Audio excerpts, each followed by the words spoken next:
The BP is on March 12. Oo, okay. Si Congresswoman Talino, congratulations sa atong bagong tulay.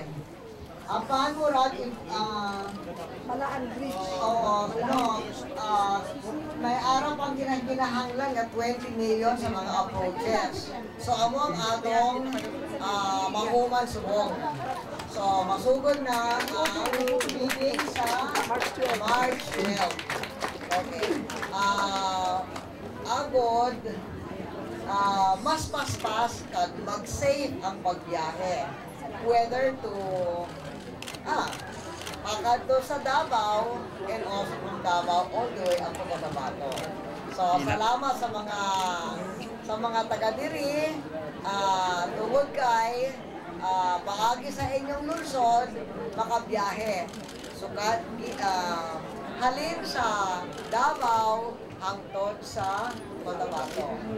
Damo gid ka salamat sa inyong tanan.